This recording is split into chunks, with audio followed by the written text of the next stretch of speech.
At darako na po tayo sa ating pong pagbibigay. At tinatawagan ko ang aming beloved teacher Joseph Velasquez.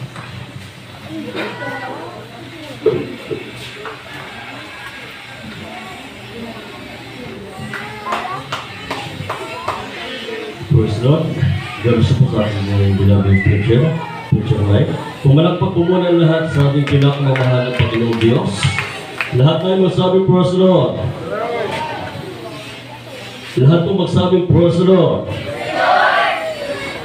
Medyo mahina, mga kapatid. Lahat po magsabing, Praise Lord. Okay, so kailangan po pala ibulong na. Purihin po ang ating pinakamamahal ng Panginoong Diyos. So, bago po sa pagpapatuloy, mga kapatid, una tigit po sa lahat, ang pinakamataas na pagpupuri, pagluluwalhati, pagdadakila, pagsamba, at pagpaparangal ay tanging sa pangalan po ng ating pinakamamahal na Panginoong Diyos. At yun rin po sa aking kumakasamang manggagawa sa basan po ng ating pong dakilang Diyos. At sa inyo pong lahat, mga minamahal kong mga kapatid sa mahal ng Panginoong Diyos, isang mapagpalang umaga. At yun rin po sa ating beloved preacher, Pastor Mike Kubita, maging sa kanyang buong sambahayan. At sa lahat po ng ating mga beloved instrumentalist, Praise the Lord, isang mapagpalang umaga. At sa lahat ng mga kapatiran natin, baguhan man at datihan, Praise the Lord, isang mapagpalang umaga. Lord, sa inyo pong lahat. At yun rin po sa ating mga minamahal natin ng mga taga-subaybay sa ministeryong ito, isang mapagpalang umaga po sa inyo pong lahat. Patuloy po kayong manood mga kapatid upang kayo rin po ay i-bless at pagpalain ng ating pinakamamahal na Panginoong Diyos. Amen? Isang buhay na malakas palakpak para sa mahal ng Panginoon. Okay, mukha kayong pinagkukulang ng mahal ng Panginoon. Nagkulang ba sa atin ang mahal ng Panginoon? Sabi na even. So hindi tayo pinagkukulang ng ating pinakamamahal na Panginoon. Amen? Sabagat ang ating pinakamamahal na Panginoon Diyos, mga kapatid ko, ay patuloy na nagbibigay ng lahat ng ating pong mga pangangailangan. Amen? Ibig sabihin mga kapatid, patuloy po na pinupunuan, sinusupply ng ating pinakamamahal na Panginoon Diyos ang lahat ng ating mga pangangailangan. Sinunod yung pinagkukulang ng mahal na Panginoon. So wala. Lahat po tayo, mga kapatid ko, ay hindi pinagkukulang ng mahal na Panginoon Diyos. Amen? Patuloy pong ibinibigay, sinusupply ng ating pinakamamahal na Panginoon ang lahat ng ating pong mga pangangailangan. Bakit, mga kapatid? Bakit? Dahil hindi ka pa nilikha, hindi pa tayo nilikha, mga kapatid ko, hindi pa tayo ginawa ng Diyos. Ang Diyos ay lumikha na ng lahat ng pangangailangan ng tao o naghanda na siya ng lahat ng pangangailangan ng tao. Di ba? So ginawa ng mahal ng Panginoon ang langit at ang lupa. Tama? Na siya nating tungtungan ngayon. Amen? Ang sabi ng Biblia, ang lupa ay tungtungan ng kanyang mga paa at ang langit ay kanyang luklukan. Lahat tayo magsayang personal. Langit at lupa, ginawa ng ating pinakamamahal na Panginoon. Lahat ng ating natatanaw sa mundong ito, mga kapatid ko, yan po ay nilikha, ginawa ng ating pinakamamahal na Panginoon at maging mga ibon na lumilipad at lahat ng umuusad sa ibabaw ng lupang ito, mga kapatid ko, yung mga pananim, lahat ng yan ay nihanda ng ating pinakamamahal na Panginoon para sa pangangailangan ng tao, sapagkat ipinapamahala ng Diyos sa tao ang lahat ng mga bagay na ito. Amen?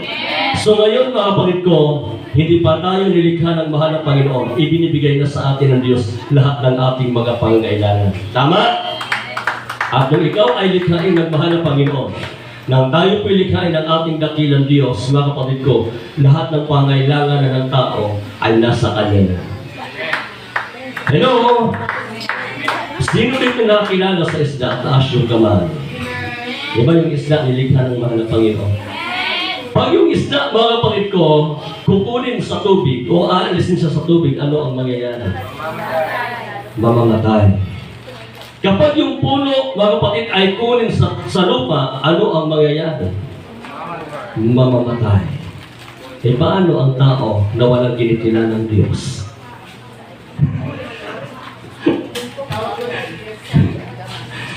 tayo magsahing personal. Sabi naman ng iba, mamatay.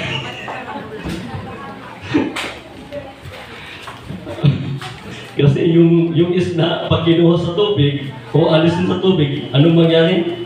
Mamatay. At yung puno, kunin sa lupa, alisin siya sa lupa, ano ang mangyayari? Mamamatay. Ang tao, mga kapatid ko, kapag walang kinikilalang Diyos, ano ang mangyayari? Pag ang tao, mga kapatid, na walang kinikilalang Diyos, bagamat buhay siya physically, sumalit patay siya spiritually. Amen? So ngayon, ang tao kapag wala sa Diyos, mga kapatid ko, ang sabi ng banal na kasulatan, sabi ng banal na Panginoon, siya ang puno ng ubas. At tayo ang mga sanga. At kung tayo po ay hindi mananatili sa Diyos, ano ang mangyayari? Ay mapapahamak. Mapuputol siya o puputulin siya at inakahanda siya para igatong. Di ba? Pag natuyo, ano ang gagawin sa kahoy na natuyo? Sa sanga? O sino dito nagagatong ng kahoy, taas yung kamay? Ang sabi, ngayon kasi mga kapatid, hindi na talaga halos nagagatong eh. High-tech na eh. Falling na. Ha? O madalian na mga kapatid, mayroon ng beauty. Amen? Gasol. So, lahat na yan mga kapatid ko para maging madali. Amen? Subalit mga kapatid ko, pag ang tao na walang kinikilalang Diyos o hindi po sumusunod sa kalooban ng ating pinakamamahal na Panginoon, ang mga taong ito, mga kapatid ko, sa madaling salita, bagaman tumatawag sila sa mahal na Panginoon, Panginoon, subalit hindi nila ginagawa ang mga sinasabi ng ating pinakamamahal na Panginoon. Sila po, mga kapatid ko, ay mapapahamak. Amen. So ayaw natin na tayo po ay mapahamak. Sino rin yung gusto mapahamak? Diba? Ayaw natin na tayo po ay mapahamak. So ibig sabihin mga kapatid ko, hindi lang tayo tatawag ng tayo na Diyos ko, Diyos ko. Amen? Ang sabi ng mahal na Panginoon, mga kapatid ko, sa anak ko ng Lucas, Kapitulo 6, ang talata po ay... Ano talata? 48, no? Kung hindi ako nagkakamali. Ang sabi diyan mga kapatid ko, o 46, bakit ninyo ako tinatawag na Panginoon, Panginoon, at hindi ninyo ginagawa ang aking mga sinasabi? Diba? So madalas mga kapatid ko, halos lahat ng tao tumatawag sa Diyos, tama? Tama ho ba? Halos lahat ng tao tumatawag sa Diyos. Amen? Kahit yung mga kakilala mo, mga kaibigan mo, mga kapitbahay mo, lahat na yan tumatawag yan sa mahal na Panginoon. Amen. Kahit hindi yung kakilala mo, tumatawag yan sa mahal na Panginoon. Tumatawag sila na Diyos ko, Diyos ko. Subalit, mga kapatid ko, hindi nila ginagawa o tinutupad kung ano ang sinasabi ng ating pinakamamahal na Panginoong Diyos. So ano ngayon ang gagawin sa kanila ng mahal na Panginoon? Susumbatan sila. Oh, tawag kayo ng tawag na Diyos ko, pero hindi nyo ginagawa ang aking mga sinasabi. Kung tayo kaya, mga kapatid, sino din yung lagi nag-aaral na salita ng Panginoon? Taas yung kamay. Yung nag-aaral na salita ng mahal na Panginoon, taas ang kamay. Hindi ka nag-aaral. Salamat doon sa dalawang nagtaas ng kamay. Ang ibig sabihin mga kapatid ko, kung ikaw lagi kang nasa loob ng bahay-sambahan ng ating pinakamamahal na Panginoon at lagi kang nakikinig ng salita ng mahal na Panginoon, ibig sabihin nag-aaral tayo. Amen?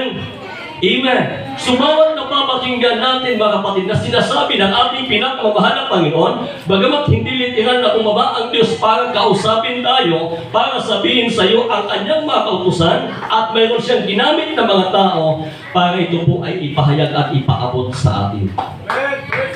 Amen?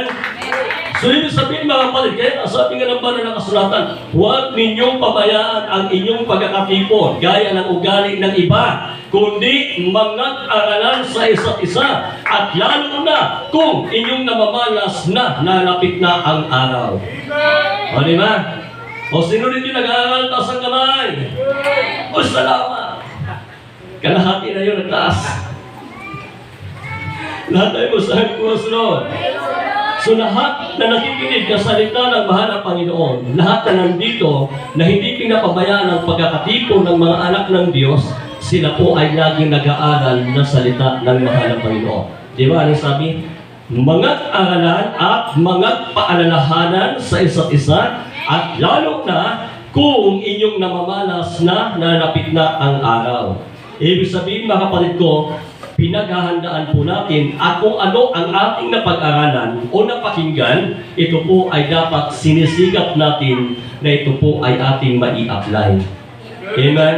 Sapagkat ayaw ng Diyos na magiging sayang ang lahat ng ating po mga pagsusumikap. Tama? Gusto pa ninyo mga kapatid ko? Yung nag-ipon ka, tapos iba yung nakinabang. Lahat tayo mo sa personal. Diba? Naalala ko po mga kapatid ko, yung nag-ipon siya ng nag-ipon. Naggawa siya mga kapatid ng bahay. At lahat ng kanyang nilagay niya doon sa bahay niya. Dumating ang isang araw, nasunog yung bahay niya. Ubos yung yaman niya. Maraming taon pinag-ipunan mga kapatid ko, subalit sa isang iglap lang, nawala lahat. Kaya ang tawag yan, isang linggong pag-ibig. Lahat tayo mo sa crossroad. Nawala rin lahat. Amen? Gusto mo natin mga kapatid? Ang sabi ng banal na kasulatan, pag tayo pinag-ipon ng kayamanan, hindi lamang po dito sa lupang ito, kundi pag-ipon tayo ng kayamanan sa langit na kailanman ay hindi mawawala. Kayamanan na ating iipunin, ano yun? Mga kapatid ko, maglingkod ka sa mahal na Panginoon. Gawin mo ang kalooban ng mahal na Panginoon. Maging tapat tayo sa mahal na Panginoon. Yan po ay pag-iipon ng kayamanan doon sa langit. Amen? Amen? Hello? Mukha mga antopin na yun, mga kapatid. Ako'y nandun ako kasi nilabas ko yung sasakyan kagabi nung bumuhos yung malakas na ulan. Lakas na ulan eh. Pag nabas mga kapatid, hindi nakalabas. Umulan niya kagabi mga alas 11, alas 12. No? Nahirapan ako. Lahat tayo po sa crossroad. Pagdating ko, mga kapatid, halos, pag ako kasi pag nagising ako, hindi na ako halos makakatulog agad. Hindi na ako nakakabalik. Kaya kahit anong sigap na matulog, hindi na ako makakatulog ng agad-agad, mga kapatid. Medyo matagal. Kaya pag natulog ako, yung tuloy-tuloy yan. Lahat tayo mo sa crossroad. Umalagpak ko muna lahat sa ating pinakamahal na Panginoon. Akala ko ang kanina, pinasok yata yung sasakyan nila. Nung pagtingin ko nandun ko na sa taas. So siguro, sabi ko, diba na Alvin, sigurado, malakas din yata ko doon sa kanila. Walang ulan sa amin. Wala. Walang ulan. Kung dito na, talagang lagi lang dito umuulan eh. Pagdating namin doon sa Bakay, wala eh. Nagtataka nga ako. Lagi dito inuulan. Lahat tayo mo sa crossroad. Palapakan mo natin ang aming pinakamahal na Panginoon. So, sa awat hapag ng mahal na Panginoon, mga kapatid, hindi pa dumating yung ating kapatid. So, nailabas naman namin. Kasama yung ating beloved wife. So, naghakot kami ng buhangin. Ginagay daw.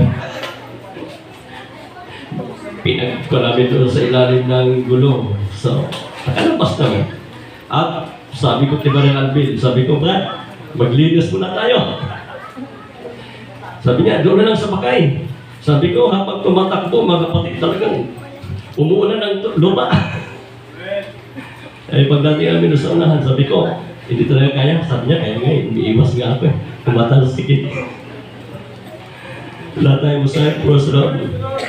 Okay. So, sabi nga mga kapatid, yan po ay blessing. Amen? So, pasalamatan pa rin natin yan sa ating pinakamamahal ng Panginoon. Darating po ang araw, mga kapatid ko, pag naabot natin, mga kapatid ko, yung biyaya ng ating pinakamamahal na Panginoon. Hindi man ngayon, mga kapatid ko, subalit darating po ang biyaya at pagpapala ng ating pinakamamahal na Panginoon. Nasabi ng mahal na Panginoon na sa pagpapala ay pagpapalain ka, sa pagpaparami ay paramihin ka. Amen? Naniniwala po ba kayo, mga kapatid? Hello? Naniniwala po ba kayo? Hindi kayo naniniwala kasi hindi pa ninyo naranasan. Subalit doon sa mga nakaranas na, doon sa mga pinagpala na, mga kapatid ko, sila po ay nag-iimin sila sapagkat naranasan nila yung pangako ng ating pinakamamahal na Panginoon na biyaya, pagpapala, at sapat at higit na mga pagpapala at biyaya na sabi ng Biblia, siksikliglig at umaapaw na mga pagpapala, yan po ay galing sa ating pinakamamahal na Panginoon. Amen? Hello? O, pero kung pinagpala ka na wala kang time sa mahal ng Panginoon, na iniisip mo na masagana ka na, maunlad ka na, pinayaman ka, pero wala ka sa mahal ng Panginoon, hindi galing sa Diyos yan. Tama? Tama? Bakit? Offer yan ng diablo eh. Para maging abala ka na, maging busy ka na sa trabaho mo, sa negosyo mo. Offer yan ni Satanas. Kaya umuunlad yung buhay nila, mga kapatid ko, hindi galing sa Diyos yun. Galing yun kay Satanas. Hindi, sabi naman ng iba, hindi. Dahil sa aming pagsisikap ko. Kaya halos lahat ng oras ginugugol na namin kung maaari 1 minuto, walang minuto na hindi kami kikilos dahil ang oras sa amin ay napakahalaga. Amen? Hello? Subalit ang hindi nila mga kapatid ko pinapahalagahan yung sa ating pinakamamahal na Panginoon. Ang sabi ng Biblia, ganon ang mga taong nagpapakayaman sa ganang kanyang sarili at hindi mayaman sa Diyos. Hello? Kaya dapat tayo po, mga kapatid ko, ay maging mayaman sa Diyos. Ano bang tungkulin na mayroon tayo? Mga awit, choir member, mga awit, children's choir, yung people's choir, o ano bang tinatayuan natin, lagi tayo nandiyan sa upuan, mga kapatid ko, lahat na yan ay gagampanan natin ayon sa kalooban ng ating pinakamamahal na Panginoon Diyos. Lahat ng yan ay pag-iipon ng kayamanan doon sa langit. Amen? Kung tayo po, mga kapatid ko, ay nagkaroon po ng mga blessing, pinagpala tayo. So, ibig sabihin, ginagamit tayo ng ating pinakamamahal na Panginoon para patuloy pong matugunan at mapunuan ang pangangailangan ng ating gawain ng ating pinakamamahal na Panginoong Diyos. Amen? Hello? Lahat tayo masabi, praise the Lord! Lahat mo masabi, hallelujah! Okay, supurin po ang ating po dakilang Diyos. Marami-rami ba po, mga kapatid, yung kailangan po na gawain ng ating dakilang Diyos. So, kailangan po natin, mga kapatid ko, na magkaroon tayo ng kunting sakripisyo. Amen? Amen? Ay, hanggat maaari lang, kung hindi na ako kakain, mga kapatid, para nang magawa natin yung ating pong bayas-sambahan. Amen? Hello? Lahat tayo sir, praise Lord. Unti-unti natin mga kapatid, sabi ko nga, mas malaki pa nga yung sweldo mga kapatid ko ng nagtatrabaho kaysa materials na ginagamit natin. Hindi ho, pero mga kapatid ang magpapagawa ng bahay kasi medyo mataas na po yung mataas na po yung panalis mga may skill na mataas na po yan mga kapatid. Subalit, tanda po natin, sabi nga nila, wala naman pong imposible kung ito po ay pagtutulong-tulungan. Amen? Kaya doon sa mga kapatid natin, mga kapatid na nagkaroon ng malaking puso o pasuportahan ang pangailangan po ng ating pong baysambahan, ang Diyos po ang magbabalik sa inyo ng 5,000 na pieces ng higit pa sa inyong mga inaasahan. Amen? Sapagkat nakikita ng mahal na Panginoon yung ating pong katapatan. Kahit maliit man yan na halaga, mga kapatid ko na ating pong naitulong, yan po mga kapatid ko ay malaking bagay na po yan sapagkat yan po nagsisimula ang malaki. Amen. Hello? Lahat tayo mo sa personal. Naalala ko nga yung pagkatoon ng isang pastor mga kapatid. Dati yung bayas-sambahan nila, kubo-kubo lang. Maliit lang mga kapatid, subalit dumating yung araw.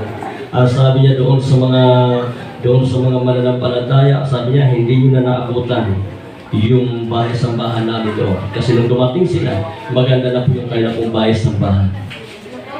Amen? Amen? Natang Messiah, praise Lord. Yan po, mga kapatid ko, ay bunga, mga kapatid ko, ng mga taong pinagpapala ng ating pinakamamahal na Panginoon. Kaya nagsama-sama, nagkakaisa, nagtutulungan, mga kapatid ko, kaya naging maayos at naging maganda yung bahay-sambahan ng ating pinakamamahal na Panginoong Diyos. Pumalagpak po muna lahat sa ating pinakamamahal na Panginoon. Natang Messiah, praise Lord. Okay, so pagkain po ang ating pinakamamahal na Panginoon at tayo po mga kapatid ko ay magkano o magbigay tayo no sa ating pinakamamahal na Panginoon Diyos. Ihanda po natin ang ating pong maibibigay na sabi ng banal na kasulatan, magbigay ang bawat isa na may masayang puso sapagkat nalulugod ang Diyos sa nagbibigay na masaya. Pagkain po ang ating pinakamamahal na Panginoon upang yan po ipaspasan ang pagpalain po ng ating pong dakilang Diyos. Tayo po mga kapatid ko ay manalangin sa ating pinakamamahal na Panginoon. Opo nakila at mapagpala po naming Ama Diyos na pinakamakapangyarihan sa lahat ng mga bagay. Sa matamis sa pangalan mo po aming pinakamamahal na Panginoon Diyos. Sa mga oras na ito, mahal na Panginoon, nandito po kami sa bahagi ko ng pagbibigay. May isa pong mahal na tando sa lahat ng mga kapatiran ng mga kaloob po, Diyos, magbibigay na walang pagkarinlan. Ikaw po, Diyos, ang mag-bless, magpala sa kanila na higit pa sa kanilang mga inaasahan. Pagpalaan mo po ang kanilang mga trabaho, negosyo, bawat pagpatungan ng kanilang pong bakamay, ikaw po ang mag-bless at magpala sa pangalan ni Jesus na aming Panginoon. In Jesus' name. Amen.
Diyos po ang nakita po sa dunia na no?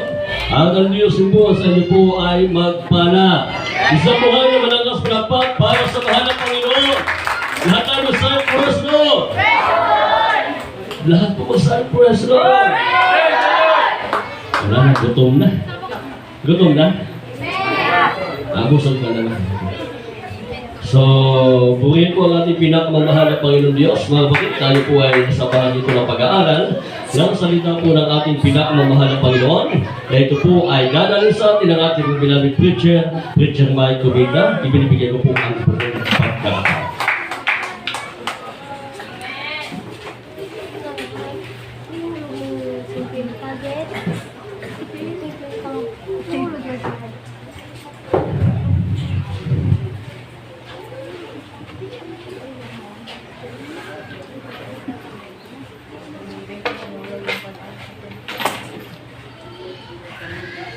And there was a moment of silence.